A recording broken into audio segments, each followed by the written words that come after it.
이스라엘 왕 다윗이 인구 조사를 했습니다. 그건 크나큰 죄악이었다고 말씀을 드렸고, 그 죄악 때문에 결국은 이스라엘 전체가 하나님의 징계, 이 하나님의 진노를 받게 되었죠. 그래서 7만 명이 3일 동안 온역을 겪으면서 7만 명이 죽임을 당했습니다. 자, 이런 재앙이 내려지는 가운데 하나님께서는 용서와 긍휼과 자비를 베푸셔서 재앙을 멈추게 그렇게 하셨는데, 오늘 하나님께서 여호와의 사자에게 재앙을 멈추라고 명하신 곳이 어디냐면 오르난의 타작마당이다 그럽니다. 그래서 제가 오늘 설교 제목을 회복의 타작마당이라고 좀 붙여봤는데, 그런 거죠. 우리들이 하나님께 크나큰 죄를 저질러서 이렇게 7만 명이 죽고 이런 문제가 있지는 않지만, 사실 우리들도 하루하루 삶을 살다 보면 실수하고 또 죄짓고 넘어지고 또 하나님 앞에 좀 죄송스러운 이런 일들이 벌어집니다.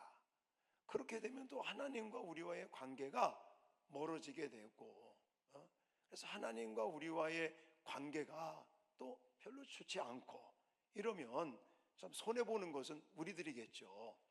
그래서 저는 오늘 이 회복하시는 하나님의 은혜를 보면서 우리들도 살다가 실수하고 넘어지고 죄짓고 또 하나님과 관계가 멀어질 때 과연 어떻게 하나님과의 관계를 회복해 나가는 것이 좋은지, 또 하나님과의 관계가 회복된 우리들이 어떻게 일상생활에서 살아가면 좋은지, 이런 부분들을 소개해 드리도록 하겠습니다.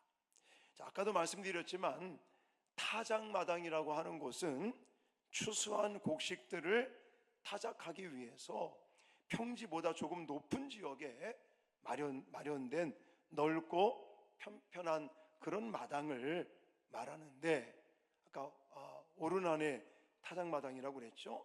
거기서 하나님께서는 이제 진노하시고 재앙을 내리시고 했던 그 자리를 이제는 용서의 자리, 회복의 자리로 바꾸시는 걸 볼 수가 있단 말입니다.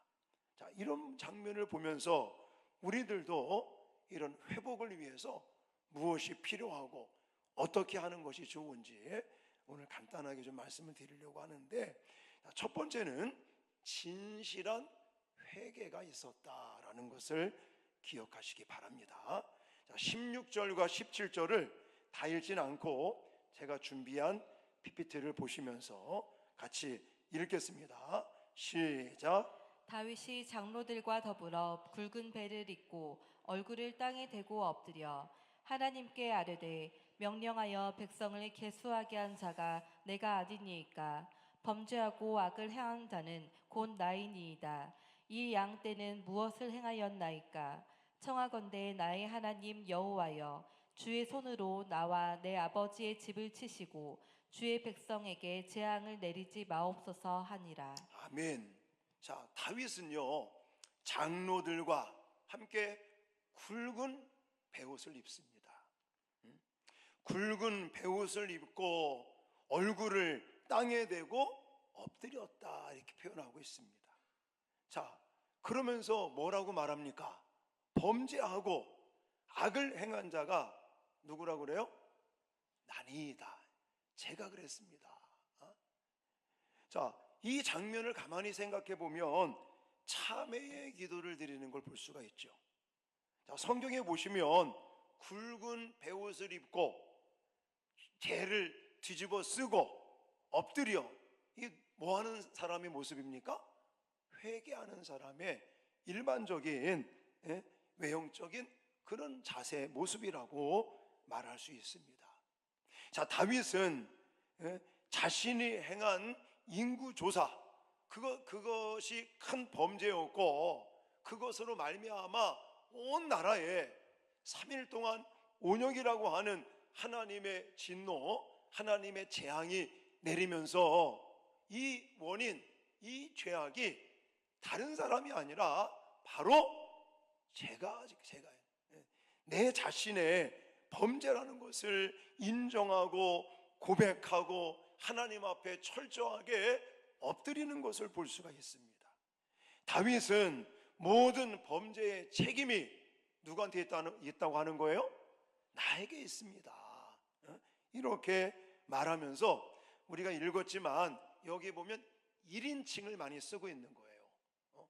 나, 또 나에게, 또 내가, 이런 단어들을 쓰면서 결국 이 재앙의 이 원인이 나의 죄악 때문에 있다는 것을 지금 2번이나 고백하는 걸 볼 수가 있습니다.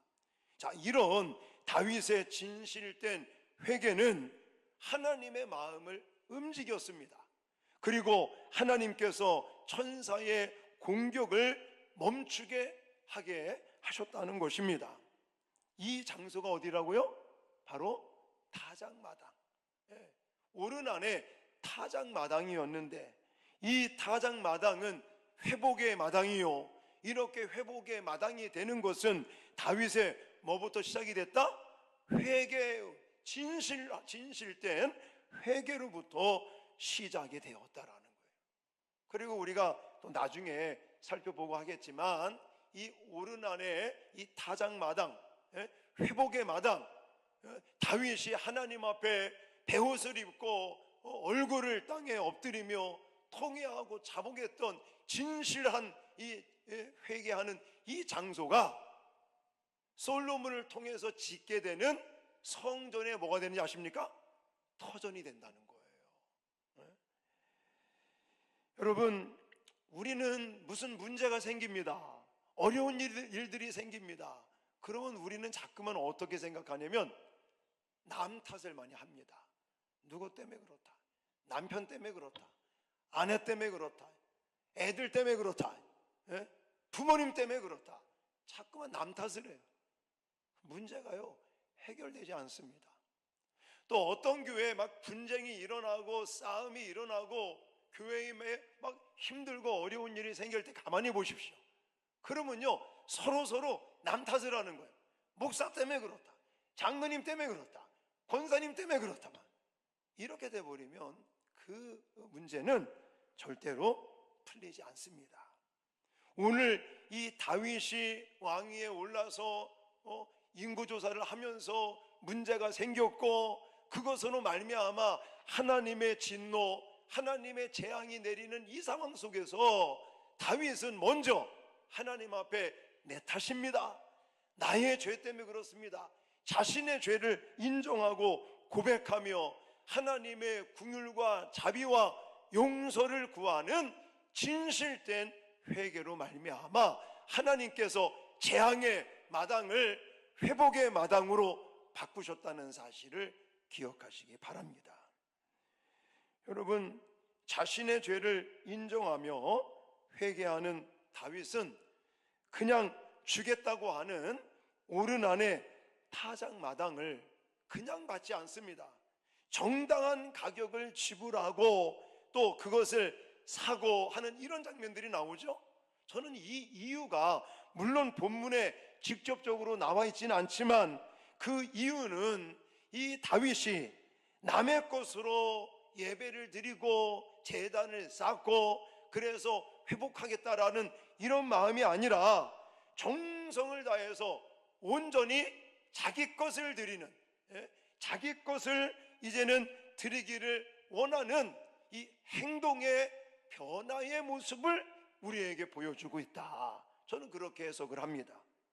다시 말해서 그냥 가지라고, 그냥 쓰시라고 했던 오른 안의 타작마당을 그냥 쓸 수도 있었지만 정당한 가격을 지불하면서 그 땅을 사서 거기다가 제단을 쌓고 번제와 화목제를 드리는 이런 모습은 결국 자기의 죄에 대한 스스로의 책임을 감당하는 다윗의 마음으로 말미암아 행동으로 나타났던 모습이 아니겠는가라고 저는 해석을 한다는 거죠. 그러므로 진정한 회개는 마음으로만 하는 게 아닌 거예요. 진정한 회개는 말로만 하는 게 아니라는 거예요. 마음으로는 정말 나의 죄성, 나의 잘못을 인정하고 고백하고, 그리고는 그래도 우리를 사랑하시고 우리를 용서하시고 긍휼과 자비를 베푸시는 그 하나님의 사랑에 대한 감사의 마음을 가지면서, 또 그런 하나님의 용서의 은총을 기다리면서 하나님 앞에 엎드리고 자신의 행동을 바꾸는 그런 모습들, 이것이 진정한 참된 회개라는 사실을 기억하시기 바랍니다. 그리고 오늘 이 어떤 잘못된 다윗의 이런 정책 속에서 7만 명이나 죽는 이런 비참한 재앙이 내리는 이런 상황 속에서 하나님께서는 이 다윗의 진실된 회개를 통해서 하나님이 회복의 은총을 주고 계시다는 사실을 저와 여러분들이 기억하시고, 우리도 어떤 문제가 생겼다, 뭐 잘못된 것이 있다 그러면 남 탓하지 마시고 내 자신의 죄를 인정하시고 고백하고, 또 하나님의 긍휼과 자비와 또 용서의 은총을 확신하고 또 소망하고 기다리면서 하나님 앞에 엎드리시고, 행동의 변화를 통해서 하나님의 그 은총을 경험하시는 저와 또 하나님의 회복을 경험하시는 저와 여러분들이 되어야 될 줄 믿습니다. 두 번째, 마지막 하나는요, 단을 쌓고 제물을 드렸다. 그래서 번제와 화목제를 드렸다는 것을 기억하시기 바랍니다. 첫 번째 뭐라고요? 진실된 회개가 있었다.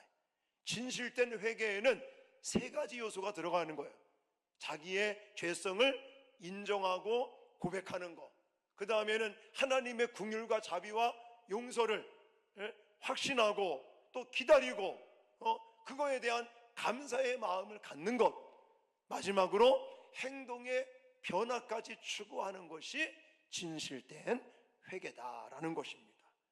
그 다음 두 번째는 단을 쌓고, 그 다음에는 번제와 화목제를 드리면서 제물을 하나님께 드렸다는 것을 기억해야 됩니다.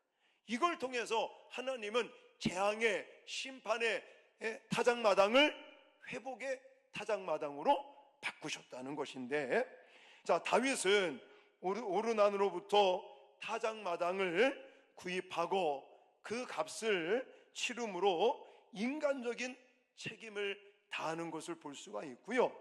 그 다음에 하나님께 대해서는 제단을 쌓았다 그렇습니다. 여러분, 제단 쌓는 게 뭡니까? 제단 쌓는 것은 인간의 죄를 대신해서 동물이나 아니면 곡식이나 이런 것들을 제물로 바치는 장소가 바로 제단이라고 하는 곳입니다. 다윗은 그 제단에 번제와 화목제를 하나님께 드리면서 이 회복의 마당으로 바꿔나가는 걸 볼 수가 있는데, 자, 26절 27절입니다 읽겠습니다. 시작. 다윗이 거기서 여호와를 위하여 제단을 쌓고 번제와 화목제를 드려 여호와께 아뢰었더니 여호와께서 하늘에서부터 번제단 위에 불을 내려 응답하시고 여호와께서 천사를 명령하심에 그가 칼을 칼집에 꽂았더라. 아멘. 다윗이 제단을 쌓고 거기에 번제와 화목에 제물을 드리니까 그 다음에 뭐가 나타났어요? 불이 내렸다. 이 불이 내리는 것은 하나님의 응답을 상징하고 있습니다. 하나님께서 응답하시고 재앙을 거두시는 걸 볼 수가 있습니다. 자, 이런 장면들을 성경의 곳곳에서 볼 수가 있는데, 레위기 9장 같은 데 가보면 모세가 성막을 처음 세웠을 때, 또 솔로몬이 나중에 우리가 보게 될 겁니다. 역대하 7장 말씀 같은 데 가보면 솔로몬이 성전을 봉헌할 때 여호와께서 제단에 불을 내리는 걸 볼 수가 있는데, 이런 것들은 바로 다윗의 제사에 대한 하나님의 응답이기도 하지만, 또 한 가지, 이제는 성막 시대가 마무리가 되고 이제는 성전 시대가 도래했다는 것을 우리에게 강조하는 말씀이다 라고 저는 해석하는 거예요. 이게 무슨 말씀이냐면, 지금까지는 성막, 이 텐트 같은 성막을 통해서 하나님의 법궤가 있었고 하나님의 임재, 이런 것들을 상징하고 있었죠. 근데 이제 예루살렘 성전을 건축하는데 솔로몬에 의해서 이제 건축이 됩니다. 다음 시간에 다윗이 어떻게 성전 건축을 준비했는지 이런 얘기가 나올 건데, 그 성전 짓는 곳이 어디라고요? 아까 말씀드렸잖아요. 바로 이 타작마당이라고. 오른 안에 타작마당, 오늘 불이 임했던 이 타작마당이 결국은 하나님의 성전의 터가 되는 거예요. 이 말씀 속에는 이제 하나님의 응답이라고 하는 그런 의미 있는 사건이기도 하지만, 또 한 가지는 이제는 성막 시대가 아니라 성전 시대가 도래했다라는 것을 보여주는 거예요. 그러면서 하나님의 재앙, 하나님의 진노가 멈춰지고 이제는 용서와 화목과 회복의 이런 장소가 바로 이 타작마당의 마당이라고 하는 이 장소가 되었다는 것입니다. 그리고 나중에 우리가 신약으로 넘어가면 그것이 이제 눈에 보이는 성전이 아니라 누가 참 성전이 누구예요? 예수 그리스도신 거예요. 그래서 예수 그리스도께서 뭐라고 말씀하십니까? 허물면 3일에 다시 짓겠다. 그건 예수 그리스도의 부활을 의미하는 거죠. 십자가에서 죽으시고 3일 만에 부활하심으로 정말 이런 눈에 보이는 성전이 아니라 영적인 참된 성전을 짓겠다라고, 성전이 되시겠다라고 말씀하신 예수님의 그 성전 이야기를 할 수가 있는 겁니다. 자, 제가 이 말씀을 왜 드리냐면, 예수 그리스도를 통해서 완성이 되었다는 거예요. 예수 그리스도를 통해서 죄사함 받고 우리가 용서함 받고 또 구원의 완성이 이루어지고, 근데 다윗은 단순하게 그냥 눈에 보이는 제단을 쌓고 거기에 제물을 바치면서 번제와 화목제를 드림으로 지금 용서를 받고, 이거는 일시적인 용서죠. 이거는 일시적인 회복이죠. 그러나 완전한, 정말 영원한 용서와 영원한 회복은 누구를 통해서? 예수 그리스도의 십자가를 통해서, 부활의 능력을 통해서 우리에게 주어진 것을 믿으시기 바랍니다. 거기까지 가야 된다는 거예요. 이 당시에는 단순하게 그냥 제단을 쌓아서 제물을 이제는 번제와 화목제로 드리면서 회복의 이 타작마당이 되었지만, 이제는 영원한 대제사장이신 예수 그리스도께서 자기의 몸을 찢고 피 흘려 자신을 제물로 드리면서 하나님께서 우리에게 용서와 또한 긍휼과 자비와 참사랑의 은총을 부어주신 것을 믿으시기 바랍니다. 그러므로 우리에게 참된 회복을 원하신다면 뭐가 있어야 된다는 거예요? 예수 그리스도가 있어야 된다는 사실입니다. 할렐루야. 우리를 위해서, 저와 여러분들을 위해서 그저 아무런 조건 없이 자신의 몸을 십자가에 내줌으로 피 흘려 자신을 제물로 드렸던 예수 그리스도의 십자가의 그 은혜를 내가 가지고 있어야 참된 회복이 저와 여러분들 가운데 있는 줄 믿으시기 바랍니다. 그래서 우리 자신들이 그런 회복의 은총을 받았다면 이제는 저와 여러분들이 그 회복의 화목의 도구가 돼야 된다는 사실도 기억하시기를 바라요. 이게 제 말이 아니라 고린도 후서 5장 18절로 19절 말씀에 나와 있습니다. 같이 읽겠습니다. 시작. 모든 것이 하나님께로서 났으며 그가 그리스도로 말미암아 우리를 자기와 화목하게 하시고 또 우리에게 화목하게 하는 직분을 주셨으니 곧 하나님께서 그리스도 안에 계시사 세상을 자기와 화목하게 하시며 그들의 죄를 그들에게 돌리지 아니하시고 화목하게 하는 말씀을 우리에게 부탁하셨느니라. 아멘. 자, 저와 여러분들이 죄로 말미암아 하나님과 원수가 되었었죠. 관계가 멀어졌었습니다. 그런 우리를 하나님과 화목하게 하시고 또 관계를 회복시키신 것이 누구 때문이라고요? 예수님 때문이라고.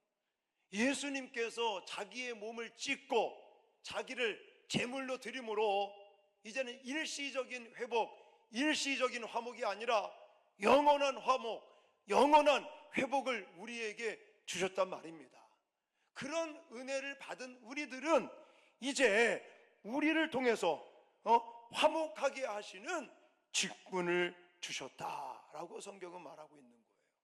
다시 말해서 예수 그리스도께서 피 흘려 자기를 제물로 드림으로 우리를 회복시키시고 하나님과 화목하게 하신 이 은총을 우리가 받았다면 이제 우리를 통해서 우리 주변 사람들이 하나님과 관계가 화목하게 회복하게 될 수 있도록 저와 여러분들이 화목의 직분을 감당하는 도구들이 되어야 될 줄 믿습니다. 이 말은 무슨 말이냐면 예수님께서 죽으시고 예수님께서 피 흘리시고 예수님께서 자신을 제물로 드림으로 우리에게 화목을 주시고 회복을 주셨던 것처럼 이제 우리의 이 헌신, 우리의 희생, 우리의 죽어짐 이걸 통해서 우리 주변 사람들이 하나님과 화목하게 되고 관계가 회복되는 역사를 그런 도구로 저와 여러분들을 사용하시기를 원하신다는 거예요. 근데 아까도 얘기했지만 우리는 자꾸만 문제가 생기고 어려운 일들이 생기면 우리는 자꾸 남 탓을 하잖아요. 아내 때문에, 당신 때문에 그렇다, 누구 때문에 그렇다. 아니라니까요. 나에게 문제가 있는 거죠. 내 자신의 죄를 인정하고 내 죄를 고백하고 하나님의 긍휼과 자비하심과 용서를 내가 확신하고 기다리고 그 하나님의 은총을 위해서 우리는 엎드려 감사함으로 나가고 그러면서 우리 행동의 변화를 일으키기 위해서 몸부림칠 때 하나님은 그런 우리의 진실된 회개의 모습을 보시고 그리고는 우리 자신들을 이제 다른 사람의 회복을 위해서 희생 제물이 될 때 다른 사람들의 관계도 화목으로 바뀌고 회복되는 역사가 나타남을 믿으시기 바랍니다. 근데 자꾸만 우리는 예를 들어 가정에 문제가 생기면 다른 사람 탓을 해. 아니라니까요. 내가 나의 잘못을 나의 죄를 인정하고 고백하고 그리고 다른 사람에게 나는 잘못이 없고 다른 사람에게 잘못이 있다라고 말할 게 아니라 우리는 내 자신의 잘못을 인정하고 내 자신을 번제나 화목제의 제물로 드리기 위해서 내 자신을 자꾸만 죽이고 희생하면 하나님께서 화목해 하고 회복되는 역사를 주신다는 사실을 꼭 믿으시기 바랍니다. 그러므로 오늘 다윗은 인구조사라고 하는 정말 교만한 행위라고 말씀을 드렸어요. 자신의 능력을 과시하고 자신의 어떤 군사력이 얼마나 뛰어난지 하나님의 은혜를 잊어버리고 그것을 추구하다가 큰 죄를 짓고 하나님께 재앙을 받는 하나님의 진노를 받는 그런 어려움을 겪었지만 오늘 본문에 보니까 그 하나님의 진노의 마당, 하나님의 재앙이 내렸던 그 마당이 회복의 마당으로, 용서의 마당으로, 화목의 마당으로 바뀌는 이런 역사가 이제 두 가지를 통해서 나타났다라는 거예요. 하나는 진실한 회개, 정말 자신의 죄를 인정하고 고백하고 또 하나님의 용서와 긍휼과 자비를 구하면서 또 하나님께서 십자가를 통해 우리의 죄를 씻어주신 것에 대한 감사의 마음을 가지고, 그리고 실제로 돈을 지불하면서 이제는 그 타작마당을 구입하고 거기에 제단을 쌓고 번제를 드리고 화목제를 드리는 그런 행위나 그런 희생의 모습을 통해서 이제는 이스라엘을 하나님께서 다시 회복할 수 있도록 그렇게 만드신 것처럼, 저와 여러분들이 정말 살다가 겪는 여러 가지 힘들고 어려운 일들, 문제들이 일어날 때마다 이 부분을 기억하시고 하나님의 회복 또 화목의 그런 놀라운 은총이 충만히 임할 수 있기를 주님의 이름으로 축원합니다.